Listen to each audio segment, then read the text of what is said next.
Hi, welcome to എജ്യൂബിളിസ് learning. എങ്ങനെയുണ്ടായിരുന്നു നമ്മുടെ കാറ്റഗറി 2-ൻ്റെ എക്സാമുകളൊക്കെ? നമ്മൾ കഴിഞ്ഞ ദിവസം പറഞ്ഞ സൈക്കോളജിയിൽ വരുമെന്ന് പറഞ്ഞ ഏരിയകളിൽ നിന്ന് മാത്രമാണ് ചോദിച്ചിട്ടുള്ളത്. വേണമെങ്കിൽ നിങ്ങൾ ആ വീഡിയോസും ഈ വീഡിയോസും ഒന്ന് കണ്ടു നോക്കുക. നമുക്ക് തീർച്ചയായും ആ കൃത്യമായ കാര്യങ്ങൾ പറയാം. നമുക്ക് ഓരോ ക്വസ്റ്റ്യൻസ് നോക്കാം, പെട്ടെന്ന് തന്നെ നിങ്ങൾക്ക് ആൻസറുകൾ കണ്ടെത്താൻ പറ്റും. ആദ്യത്തെ ചോദ്യം, മറവിയുമായി ബന്ധപ്പെട്ട് സിഗ്മണ്ട് ഫ്രോയിഡ് ആവിഷ്കരിച്ച സിദ്ധാന്തം അത് ഏതാണടാ? അത് ദമന സിദ്ധാന്തമാണ് കേട്ടോ, തിയറി ഓഫ് റിപ്രഷൻ. അടുത്ത ക്വസ്റ്റ്യൻ, ഒരു സ്കൂളിലെ 6ാം ക്ലാസ്സിലെ അധ്യാപികയായ അഞ്ജലി ടീച്ചർ പറഞ്ഞു, ഈ വർഷം പെൺകുട്ടികൾക്ക് മാത്രമേ ക്ലാസ് ലീഡർ ആവാൻ അവസരമുള്ളൂ. ഇത് ജെൻഡറുമായി ബന്ധപ്പെട്ട എന്താണ്? ഓപ്ഷൻ നോക്കൂ: ലിംഗസമത്വം, ലിംഗപക്ഷപാതം, ജനാധിപത്യ ലംഘനം, ടീച്ചർക്ക് പെൺകുട്ടികളോടുള്ള സ്നേഹം. ഏതാണ്? ലിംഗപക്ഷപാതം, ജെൻഡർ ബയാസ്. കഴിഞ്ഞ ദിവസം നമ്മൾ പറഞ്ഞിരുന്നു ബയാസും ജെൻഡർ ഡിസ്ക്രിമിനേഷനൊക്കെ വരാൻ സാധ്യതയുണ്ട് എന്ന്. അടുത്ത ക്വസ്റ്റ്യൻ നോക്കൂ, വളർച്ചയുമായി ബന്ധപ്പെടുത്തി പ്രസ്താവനകൾ ചുവടെ കൊടുക്കുന്നു. വളർച്ച പലപ്പോഴും പഠനത്തെയും പരിവർത്തനത്തെയും സ്വാധീനിക്കുന്നു. ഗ്രോത്ത് നമ്മുടെ പഠനത്തെയും പരിവർത്തനത്തെയും സ്വാധീനിക്കും ഉണ്ട്. പിന്നെ വളർച്ചയിലൂടെ വികാസം ഉണ്ടാവുകയോ ഉണ്ടാവാതിരിക്കുകയോ ചെയ്യാം. വളർച്ച, ഗ്രോത്ത്, ചിലപ്പോൾ ഡെവലപ്മെന്റ് ഉണ്ടാവും, അല്ലെ ഉണ്ടാകാതിരിക്കാം. വളർച്ച ജനനം മുതൽ മരണം വരെയുള്ള നിരന്തര പ്രക്രിയയാണ്. അത് തെറ്റാണല്ലോ, അത് തെറ്റാ. പിന്നെ വളർച്ച ഗുണാത്മകമായൊരു മാറ്റമാണ്. ഗുണാത്മകമാണോ? അല്ല, അത് ക്വാണ്ടിറ്റേറ്റീവ് ആണ്. സോ പരിമാണാത്മകമാണ്. സോ ഇവിടെ നോക്കൂ, എങ്കിൽ ചുവടെ കൊടുത്തിരിക്കുന്നതിൽ ശരി ഏതാണ്? നമുക്കറിയാം 1, 2 ശരിയാണ്. അപ്പോൾ ഏതൊക്കെയാണ്? 1 മാത്രം, 2 മാത്രം, 1, 2, 3, 4. നമുക്കറിയാം option C is the correct answer. ഇനി അടുത്ത് നോക്കൂ, ഗോർഡൻ ഡബ്ല്യു ആൽപോർട്ട്. നമ്മൾ പറഞ്ഞിരുന്നു ആൽപോർട്ടിനെ കുറിച്ച് പഠിക്കണം. അദ്ദേഹത്തിൻ്റെ വ്യക്തിത്വ പഠനവുമായി ബന്ധപ്പെട്ട ട്രെയ്റ്റ് തിയറികളിൽ ഉൾപ്പെടാത്തത് ഏതാണ്? Cardinal, central, secondary, primary. നമുക്കറിയാം പ്രൈമറി ട്രെയ്റ്റ് അതിൽ പെടുന്നതല്ല. അടുത്ത ക്വസ്റ്റ്യൻ, ഒരു പഠിതാവിൻ്റെ നിലവിലെ പഠന നിലയും മറ്റുള്ളവരുടെ സഹായത്താൽ എത്തിച്ചേരുന്ന പഠന നിലയും തമ്മിലുള്ള വ്യത്യാസത്തെ സൂചിപ്പിക്കുന്ന സോൺ ഓഫ് പ്രോക്സിമൽ ഡെവലപ്മെൻറ്റ് എന്ന ആശയം മുന്നോട്ട് വെച്ചത് നമുക്ക് ആലോചിക്കാതെ തന്നെ കിട്ടും. അതാരാണ്? വൈഗോട്സ്കി ആണ്. അല്ലെ, option A is the correct answer. അടുത്ത ക്വസ്റ്റ്യൻ, ലൈസോമാൻ്റെ ബുദ്ധിമാനം IQ 100-ൽ താഴെയാണ്. അപ്പം IQ താഴെയാണ്. കൂടാതെ മാനസിക വയസ്സ് 14 എന്നാൽ ശാരീരിക വയസ്സുമായി ബന്ധപ്പെട്ട 4 പ്രസ്താവന ചുവടെ കൊടുക്കുന്നു.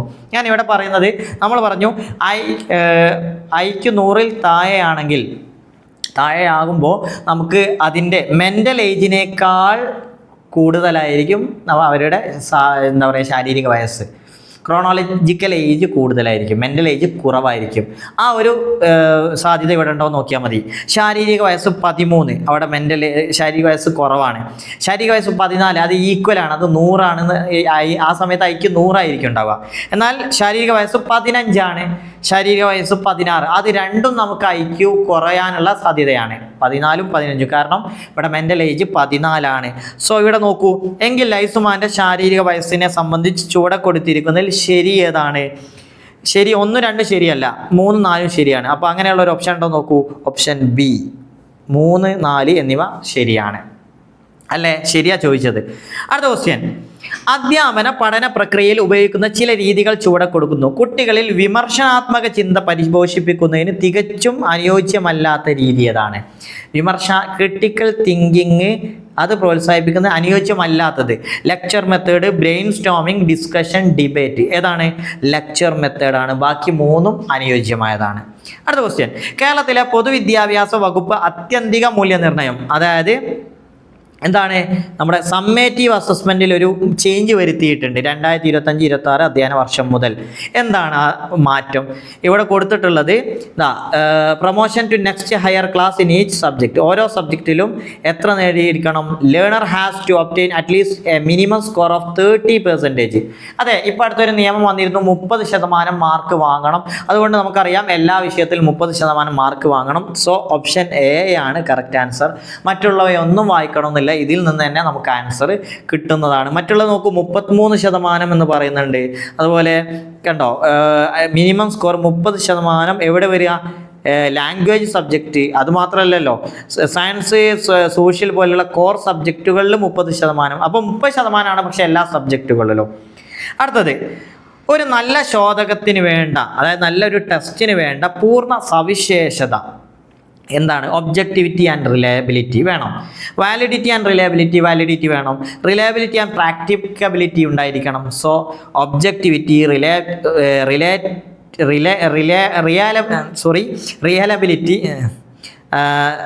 റിയലബിലിറ്റി എന്നാണ് വരുന്നത് കേട്ടോ, വാലിഡിറ്റി ആൻഡ് പ്രാക്ടിക്കബിലിറ്റി, അപ്പോൾ റിലേറ്റബിലിറ്റി കേട്ടോ. അപ്പോൾ ഇവിടെ കറക്റ്റ് വരുന്നത് എന്താണ്? ഓപ്ഷൻ ഡി എന്തായിരിക്കണം? ഓപ്ഷൻ ഡി ആണ് കറക്റ്റായിട്ട് വരുന്നത്. വസ്തുനിഷ്ഠത, വിശ്വാസ്യത, അതുപോലെ തന്നെ റിയലിസ്റ്റിക് ആയിട്ട് അല്ലേ, സാധുത, പ്രായോഗികത എന്നിവ ഉണ്ടായിരിക്കണം. റിയലബിലിറ്റി കേട്ടോ. ചുവടെ കൊടുത്തിരിക്കുന്നതിൽ എക്സെപ്ഷണൽ വിഭാഗത്തിൽ ഉൾപ്പെടാത്ത കുട്ടികൾ ഏതൊക്കെയാണ്? അതായത് നോട്ട് ഇൻക്ലൂഡഡ്, എക്സെപ്ഷണൽ ചിൽഡ്രൻ എന്ന് പറയാൻ പറ്റാത്തത്, mentally challenged children, slow learners, children with obesity, gifted children. ആരാണത്? ചിൽഡ്രൻ വിത്ത് ഒബേസിറ്റിയാണ്. ഈ മെൻ്റലി റിട്ടാർഡും സ്ലോ ലേണേഴ്സും ഗിഫ്റ്റഡ് ചിൽഡ്രൻ ഒക്കെ നമുക്കതിൽ ഉൾപ്പെടുത്താം. നെക്സ്റ്റ് ക്വസ്റ്റ്യൻ നോക്കൂ. നേരിയ ബുദ്ധിപരമായ വെല്ലുവിളി നേരിടുന്ന ലുദയ, അതായത് നേരിയ ബുദ്ധിപരമായ വെല്ലുവിളിയാണ് എന്ന കുട്ടിയുടെ രക്ഷിതാവ് എല്ലാ റെക്കോർഡുകളുമായി കുട്ടിയോടൊപ്പം സ്കൂളിലെത്തി. എന്നാൽ പ്രധാന അധ്യാപകൻ കുട്ടിക്ക് പ്രവേശനം നിഷേധിച്ചു. ഏതെങ്കിലും സ്പെഷ്യൽ സ്കൂളിൽ പ്രവേശനം നേടാൻ അദ്ദേഹം പറഞ്ഞു. പ്രധാന അധ്യാപകൻ്റെ നടപടിയിൽ സംബന്ധിച്ച് ശരിയായ തീരുമാനം ഏതാണ്? നോക്കൂ, പ്രധാന അധ്യാപകൻ്റെ നടപടി ശരിയാണോ? അല്ല. കാരണം നേരിയ ബുദ്ധിമാന്ദ്യം നമുക്ക് പറഞ്ഞു 70% പിന്നെ ഈ അല്ലേ പ്രശ്നം ഉണ്ടെങ്കിലും അവരെ പൊതുവിദ്യാലയത്തിൽ ചേർക്കാം എന്നുള്ളതാണ്. സോ അത് തെറ്റാണ്. ഉൾപ്പെടുത്തിയുള്ള വിദ്യാഭ്യാസ തത്വങ്ങൾ അനുസരിച്ച് പ്രധാന അധ്യാപകൻ കുട്ടിക്ക് നിർബന്ധമായും പ്രവേശനം കൊടുക്കണം. So option B is the correct answer. മറ്റുള്ളത് നോക്കൂ. പ്രധാന അധ്യാപകൻ ഇക്കാര്യം മേലാധികാരികൾക്ക് തുടർ നടപടിയായി സമർപ്പിക്കണം. അധ്യാപക രക്ഷാകർതൃക സമിതിയുടെ അഭിപ്രായം പ്രധാന അധ്യാപകൻ തേടണം. അപ്പോൾ ഏതാണ്? ഓപ്ഷൻ ബി ആണ് കറക്റ്റ് ആൻസർ. അടുത്ത ക്വസ്റ്റ്യൻ. സ്റ്റേൺബർഗിൻ്റെ വിവര വിശകലന സിദ്ധാന്ത പ്രകാരം നമ്മുടെ വിവര വിശകലനത്തിൻ്റെ ആന്തരിക ലോകം പ്രവർത്തിക്കുന്നത് പരസ്പര ബന്ധിതമായ 3 വ്യവസ്ഥാ ഘടകങ്ങളെ അടിസ്ഥാനപ്പെടുത്തിയാണ്. അപ്പോൾ നിങ്ങൾ നോക്കൂ, സ്റ്റേൺബർഗിൻ്റെ ഇൻഫർമേഷൻ പ്രോസസ്സിംഗ് തിയറിയുടെ അടിസ്ഥാനമാണ് ചോദിച്ചിട്ടുള്ളത്. അത് ഏതാണ് ഓപ്ഷനിൽ വരുന്നത്? Knowledge acquisition component, performance component and meta component. പക്ഷേ 3മുണ്ട്. രണ്ടാമത്തെ ഓപ്ഷൻസിൽ ഏതാ വരുന്നത്? പെർസെപ്ച്വൽ സ്പീഡ് കമ്പോണൻറ്റ് വരുന്നില്ല അല്ലേ? അപ്പോൾ അത് വരുന്നില്ല. അപ്പോൾ ഇവിടെ correct answer knowledge acquisition component, performance component, meta component. Okay, meta component മറ്റുള്ളതിൽ വരുന്നുണ്ടോ? ഇല്ല. So correct answer option A is the correct answer. അടുത്തത് താഴെ പറയുന്നവയിൽ ഡേവിഡ് പോൾ അസബലും ജെറോമസ് ബ്രൂണറുടെയും പഠന സിദ്ധാന്തങ്ങളിൽ പൊതുവായുള്ളത്. അതായത് അസബലിൻ്റെയും ബ്രൂണറുടെയും സിദ്ധാന്തങ്ങൾ പൊതുവായത് എന്താണെന്നാണ് ചോദ്യം. അക്വിസിഷൻ ഓഫ് നോളജ് ആണോ, ഡിസ്കവറി ലേണിംഗ് ആണോ, റിസപ്ഷൻ ലേണിംഗ് ആണോ, റോട്ട് ലേണിംഗ് ആണോ? ഏതാണടാ? അത് റിസപ്ഷൻ ലേണിംഗ് ആണ് കറക്റ്റ് വരുന്നത്. അടുത്ത ക്വസ്റ്റ്യൻ. എല്ലാ കുട്ടികൾക്കും സ്വാഭാവികമായ ഭാഷ മനസ്സിലാക്കുന്നതിനുള്ള കഴിവുണ്ട്. അത്തരമുള്ളൊരു ഭാഷാ സമാർജന ഉപകരണം, ലാംഗ്വേജ് അക്വിസിഷൻ ഡിവൈസ് ഇല്ലേ, ഇതിനെ സാർവലൗകിക ഭാഷാ വ്യാകരണം എന്ന് വിശദീകരിച്ചത് ആരാണടാ? അത് നമുക്കറിയാം, അത് നോം ചോംസ്കി ആണ് അല്ലേ. നമ്മൾ പറഞ്ഞ കാര്യങ്ങൾ തന്നെയാണ് വന്നിട്ടുള്ളത്. മിഫന 6ാം ക്ലാസ്സിൽ പഠിക്കുന്നു. കമ്പ്യൂട്ടർ ഗ്രാഫിക്സിലും ചിത്രരചനയിലും അവൾക്ക് അതീവ സാമർഥ്യമുണ്ട്. നേരത്തെ കാറ്റഗറി 1 എഴുതിയവർക്ക് ഇത് മനസ്സിലാക്കാം. ചിത്രരചന, ഗ്രാഫിക്സ്. അപ്പോൾ ഏത് തരം ബുദ്ധിയാണിത്? ഇത് നമുക്കറിയാം, ദൃശ്യസ്ഥലപരം, വിഷ്വൽ സ്പാഷ്യൽ ഇൻ്റലിജൻസ് ആണ്. അടുത്ത ക്വസ്റ്റ്യൻ. രുവാൻ 7ാം ക്ലാസ്സിൽ പഠിക്കുന്നു. ഇക്കഴിഞ്ഞ ഗണിത പരീക്ഷയിൽ രുവാന് വളരെ കുറഞ്ഞ സ്കോറാണ് ലഭിച്ചത് ഗണിതത്തിൽ കേട്ടോ. അപ്പോൾ ചോദ്യ പേപ്പർ വളരെ കഠിനമാണെന്നും ഉള്ളടക്കം ക്ലാസ്സിൽ ചർച്ച ചെയ്തില്ല എന്നും അവൻ കുറ്റപ്പെടുത്തുകയാണ്. അവൻ മാർക്ക് കുറഞ്ഞതേ മറ്റൊരു രീതിയിൽ അവൻ കുറ്റപ്പെടുത്തുന്നു. ഇത് ഏത് സമായോജന തന്ത്രമാണ്? ഡിഫൻസ് മെക്കാനിസമാണടാ. Regression, sublimation, projection, compensation. ഏതാണ്? അത് പ്രൊജക്ഷൻ ആണ്, പ്രക്ഷേപണം. അടുത്ത ക്വസ്റ്റ്യൻ നോക്കൂ. അഭിപ്രേരണയുമായി ബന്ധപ്പെട്ട ചില അവശ്യ പ്രസ്താവനകൾ ചുവടെ കൊടുത്തിട്ടുണ്ട്. സാമൂഹികമായ അംഗീകാരം, നീഡ് ഫോർ അഫിലിയേഷൻ ഉണ്ട്. നീഡ് ഫോർ പവർ, അതും ശരിയാണ്. നീഡ് ഫോർ സേഫ്റ്റി, അതുണ്ടോ? ഇല്ല. നീഡ് ഫോർ അച്ചീവ്മെൻ്റ് ഉണ്ട്. സോ ഓപ്ഷൻ നോക്കി ഏതൊക്കെയാണ്? 1, 2, 4. 1, 2, 4 വരുന്ന ഏതാണ്? Option D is the correct answer. അടുത്ത ക്വസ്റ്റ്യൻ. തൻ്റെ ക്ലാസ്സിലെ കുട്ടികളുടെ സാമൂഹ്യ ബന്ധം വിലയിരുത്തുക, സോഷ്യൽ റിലേഷൻഷിപ്പ് വിലയിരുത്താൻ വേണ്ടി ടീച്ചർ തീരുമാനിക്കുക. ചുവടെ കൊടുത്തിരിക്കുന്നതിൽ ഏത് രീതിയാണ് ആ സോഷ്യൽ റിലേഷൻഷിപ്പ്? നമുക്കറിയാം, ഒബ്സർവേഷൻ, ഇൻ്റർവ്യൂ, ക്വസ്റ്റ്യനർ, സോഷ്യോമെട്രി. ഏതാണ്? സോഷ്യോമെട്രിയാണ് കറക്റ്റ് ആൻസർ. അടുത്ത ക്വസ്റ്റ്യൻ. ജ്ഞാന നിർമ്മിതി സമീപനം, അതായത് കൺസ്ട്രക്റ്റിവിസ്റ്റ് അപ്രോച്ചിൽ പിന്തുടർന്ന ഒരു ടീച്ചർ എന്ന നിലയ്ക്ക് കുട്ടികളുടെ ഭാഗത്ത് നിന്ന് ഉണ്ടാകുമെന്ന് പ്രതീക്ഷിക്കാവുന്ന ഏറ്റവും സുപ്രധാന ഗുണം ഏതാ? Discipline, obedience, creative and independent thinking, hard work. ഇവിടെ നമുക്ക് കൺസ്ട്രക്റ്റീവ് തിയറിയിൽ ഏതാണ്? ക്രിയേറ്റീവ് ആൻഡ് ഇൻഡിപെൻഡൻറ്റ് തിങ്കിങ് ആണ് കുട്ടിയിൽ നിന്ന് സുപ്രധാനമായിട്ടുള്ള ഒരു ഗുണം. അടുത്തത്, ചുവടെ നൽകിയിട്ടുള്ളവയിൽ നിന്ന് ഗാഗ്നെ മുന്നോട്ട് വെച്ച പഠന മേഖലകളിൽ ശരിയായത്. നമുക്കറിയാം ഗാഗ്നയുടെ പഠന ശ്രേണി പഠിച്ചിട്ടുണ്ട്. അതിലേതാണ് ശരിയായത്? Verbal information skill, physical skill. Physical skill ഉണ്ടോ? ഇല്ല. അപ്പോൾ ഫിസിക്കൽ സ്കില്ല് വരുന്ന ഏതിലൊക്കെയാണ്? ഇതാ ഓപ്ഷൻ ബിയിലുണ്ടോ? ഓപ്ഷൻ ബിയിൽ ഇല്ല. ഓപ്ഷൻ സിയിലുണ്ടോ? അതിലുണ്ട് ഓപ്ഷൻ. അപ്പോൾ ഫിസിക്കൽ സ്കിൽ ഇല്ലാത്തത് ഓപ്ഷൻ ബി ആണ്, നമുക്കറിയാം. അപ്പോൾ ഗാഗ്നയുടെ തിയറി പ്രകാരം വേർബൽ ഇൻഫർമേഷൻ, കൊഗ്നിറ്റീവ് സ്ട്രാറ്റജി ഉണ്ട്, മോട്ടോർ സ്കില്ലുണ്ട്, ആറ്റിറ്റ്യൂഡിനൽ ഫോർമേഷൻ ആൻഡ് ഇൻ്റലക്ച്വൽ സ്കില്ലുകളുണ്ട്. അടുത്ത 21, വിദ്യാർത്ഥികൾക്ക് വ്യക്തമായ ആശയധാരണ കൈവരിക്കാനായി ടീച്ചർ ധാരാളം മാതൃകകൾ ഉപയോഗിക്കുന്നു. മോഡലിംഗ്. ഈ മാതൃകകളിലൂടെ നിരീക്ഷിക്കാനും തിരിച്ചറിയാനും ആശയ രൂപീകരണത്തിനും അവസരം ഒരുങ്ങുന്നു. ഈ പഠന സിദ്ധാന്തം ആരുടേതാണ്? നമ്മൾ പഠിച്ചിട്ടുണ്ട്. മാതൃകകളിലൂടെ നിരീക്ഷിച്ച് ഒരു ആശയ രൂപീകരണത്തിലേക്ക് എത്തിച്ചേരുന്നത് സോഷ്യൽ ലേണിംഗ് ആണ്. അത് ആരുടേതാണ്? ആൽബർട്ട് ബന്ദുരയാണ്. അടുത്ത ക്വസ്റ്റ്യൻ, പ്രതികരണത്തെ തുടർന്ന് സുഖകരമായ അവസ്ഥയാണ് സംജാതമാകുന്നതെങ്കിൽ ആ പ്രതികരണം ആവർത്തിക്കപ്പെടാനുള്ള പ്രവണത ഉണ്ടാകും. നേരെ മറിച്ച് അസുഖകരമായ അവസ്ഥയാണ് സംജാതമാകുന്നതെങ്കിൽ ആ പ്രതികരണം ആവർത്തിക്കാനുള്ള സാധ്യത വിരളമാണ്. ഇത് തോണ്ടൈക്കിൻ്റെ ഏത് പഠന സിദ്ധാന്തമാണ്? Law of readiness, law of exercise, law of effect, law of analogy. ഏതാണത്? ലോ ഓഫ് എഫക്റ്റ് ആണ് വരുന്നത്, ഫല നിയമം.